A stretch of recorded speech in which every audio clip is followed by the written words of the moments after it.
Welcome guys, we are going to do cognitive levels and thinking maps unit number 2.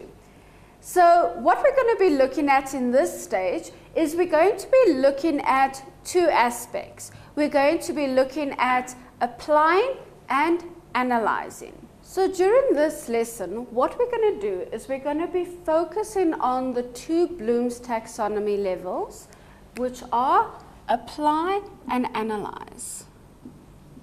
This forms cognitive level number 2. During these levels, what you would need to do is you would need to examine information and apply your own knowledge to new situations. Some of the verbs that we will be encountering in this particular level would be discuss. You would also have explain. In addition to that, we would need to examine. On occasion, we would require you to advise. Quite often though, you would also be asked to categorize or classify something. On occasion, we'd want you to determine or analyze something. So these are the verbs that we could be asking you to be using at this cognitive level. So your question is, would you need to use these verbs in an exam? Yes. These verbs are used to help you understand which cognitive level you are working on. And as we demonstrated in the previous unit, number 1, you would find that each one has a very specific meaning and wants you to do something very specific. So yes, these verbs are ones that you would encounter for this cognitive level, and they would be used by your teachers. The first verb that we're going to be looking at for this cognitive level is discuss. When we ask you to discuss something, we are asking you to apply relevant knowledge to this event or situation. What you would need to be doing is considering the information that you have, the knowledge you have of your own, and apply it when you are defending something. So, apply your knowledge. So, when you are doing this, you might be asked to discuss something as in a conversation. You might even be asked to give examples. So you are discussing it like a conversation and perhaps even giving examples.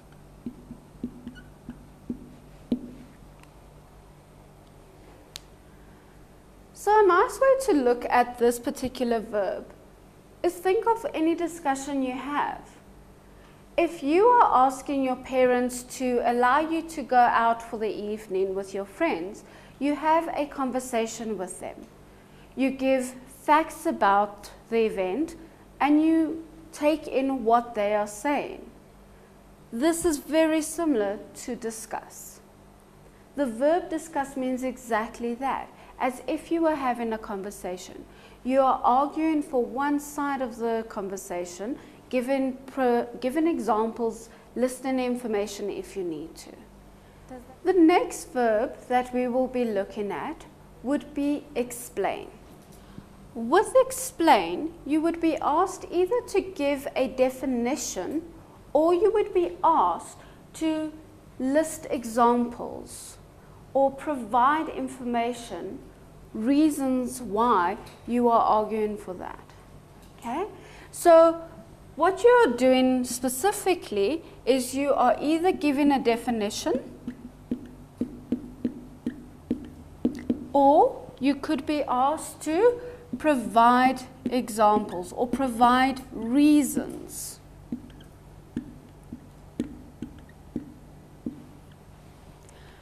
The way that the question is structured will tell you what your teacher wants you to be doing. So an example of explain would be explain why slavery happened during the transatlantic slave trade. You would be explaining the term slavery and then providing examples and explaining why it happened. Can anyone think of a way that this verb could be used in a different subject? Okay, very good. Explain why it would be important for you to consume all the vitamin and minerals for your body. Very good. The next verb that we would be looking at would be examine. When your teachers ask you to examine something, you're sort of like playing detective. So you would be given a comprehension or perhaps even a cartoon, visual literacy, where you would be asked to look at the document or look at the cartoon or look at the facts provided. And then what you're going to do is try interpret that information and answer the questions. So usually when it comes to the word examine, you are being given an instruction. You are playing detective. Look at the facts and interpret those facts by applying your own knowledge. An example of how that could be done would be examine the photograph below and answer the questions about the settlement. That is an example of how the word examine is used as an instruction. Does anyone have an idea of how this word could be used in a different subject other than geography? Not too sure. Okay, so I've given an example of the word examine for geography, and I've mentioned how it can be used in English. For example, examine the cartoon and answer the questions that follow. In history, we could have something very similar. If we are given an actual artifact, we could examine the actual artifact and try and determine how old it is.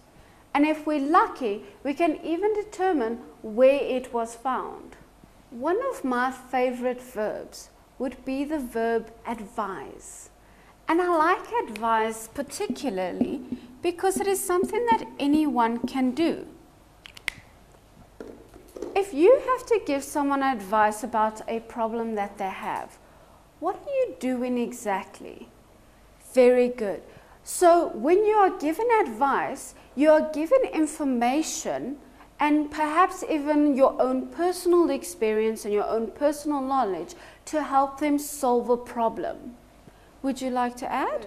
So an example of an out-of-school scenario would be if you are given advice to a friend who is being bullied, you can help them solve that problem by advising them to go to a teacher and speak to the teacher to help solve the problem, to end the bullying. That is a very good example. And that actually ties into what our definition of advise is. What you are doing is you are solving a problem, but more accurately, what you are doing is giving knowledge and giving your opinion in solving that. So you will see that when we are giving advice and when we are looking at discussing or explaining something, we are applying our own personal knowledge. This is what it means to be using a cognitive level 2 scenario. So with cognitive level 2, what you are doing is applying your knowledge, analyzing the information, and then providing an answer. You are not recalling the information. You are not memorizing the facts to try and regurgitate the facts onto your answer sheet. The next verb that we're going to be looking at would be the verb classify. When you are classifying something, you are looking at different aspects and putting them into categories. So this would be an example of how you would do it. I give you a list of mammals, and I give you a list of amphibians, and I give you a list of reptiles, and I mix them all up. And I tell you to classify the animals into their categories. So we give you the category mammals, reptiles and amphibians, and you'd have to classify the animals into their specific categories. Can anyone give me an example of how we could use the word classify if it were not used for natural science and technology? How else could we use it? That's an excellent one.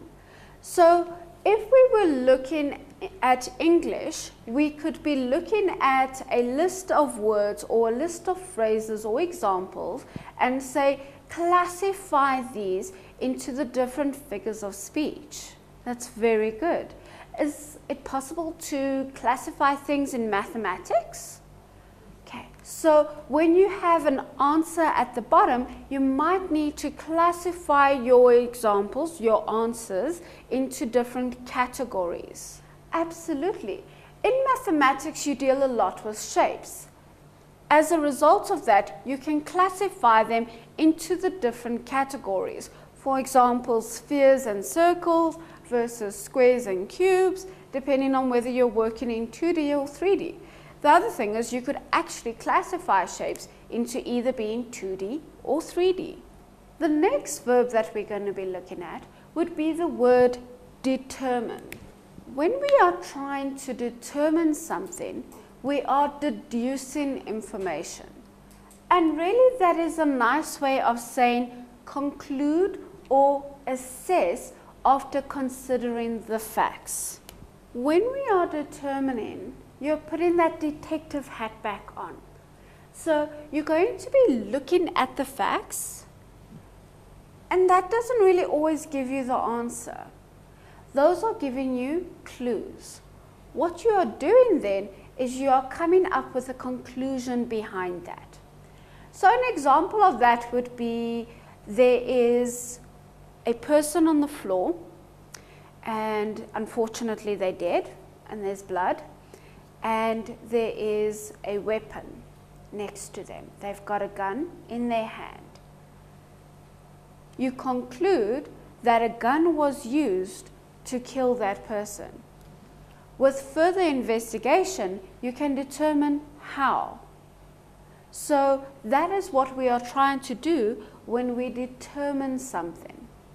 An example in English would be when you get those really tricky comprehension questions and they give you all the different clues and you've got to come up with a new answer with it. And you're like, but how would I do this? The facts are giving you clues. You play detective. In history, you look at all the facts at an archaeological site. So an example would be, I look at a campfire and I look at Stone Age weapons and I see torn fabric. Now, depending on what it all looks like and how fresh the campfire would be and how fresh the material is, I could determine if that would be an age-old heritage site where we had a group of people living there for a while, or whether someone set up campfire and there just happened to be Stone Age weapons nearby. So I would look at the facts and I would determine information from that. I would come up with a conclusion. Okay. Can anyone think of how we could apply this within a subject that is not English or history? That is a very good example. So you are explaining that you have a scenario, you have a case study where an individual is eating chips and chocolates and candy, and you need to determine if their diet is healthy or not using that information. So you are coming to a conclusion to determine yes, their diet is healthy for these reasons, or no, their diet is not healthy for these reasons. One of the more common verbs that you will probably encounter from grade 4 all the way to grade 12 would be the word analyze. Analyze is not that tricky once you know what it is that you're looking at and what it is that it needs you to do. What you are doing when you are analyzing would be to break a concept, a whole, into multiple parts, look at the individual parts, and then determine something at the end. Okay? So, an example, or rather, let's put on the definition first. You are breaking something down into the parts. You are then looking at the successes or the failures of it, the good or the bad. If need be, you are then bringing it back together and arguing for a side. So depending on the type of question you're being asked, you might have to determine something at the end. But analyze in its essence means to break something down into its parts and then look at the good and the bad in it, the success or the failure. An example of how the word analyze could be used would be if I were to say, analyze the causes of land distribution under the apartheid system. So what I'd be looking at is I'd taking the topic of land distribution under the heading of apartheid, breaking it down into the various different parts. And I'd be looking at each individual part and its effect on apartheid and the land distribution. Can anyone give me an example of how else we could use the word analyze? So that's a good one, and you've been very specific in it. Your question would be, analyze the successes and the failures of Galileo. That's perfect. So okay. So we've looked at the verbs that you can be looking at when we are applying and analyzing, particularly at cognitive level 2. What we're going to look at now is the thinking maps that you can be using, the visual aids. Last week when we did Unit 1, we looked at the specific thinking maps that can be used for those categories. So we're going to do the same now. We're going to look at 3 thinking maps: the cause and effect thinking map, the brace map, and the tree map. Looking at the cause and effect map, what we would be looking at would be something that is influencing a topic, something that causes an event, and the result, the effect, the consequence of that. So we'd have to start off with our topic. What is it that we want to be looking at? This thinking map is brilliant to use in history, particularly if you are analyzing something, you are breaking it down into its parts. Okay, so if I'm looking at the causes of slavery, for example, my topic would be slavery. On the left-hand side of the thinking map, we would have the causes. Anything that led to an event or led to something happening. Sometimes you can have one cause, sometimes it can be multiple causes. But every event or every decision usually has a consequence, and that is the effect that we look at. On the right-hand side of the thinking map, we have the effect, the consequences.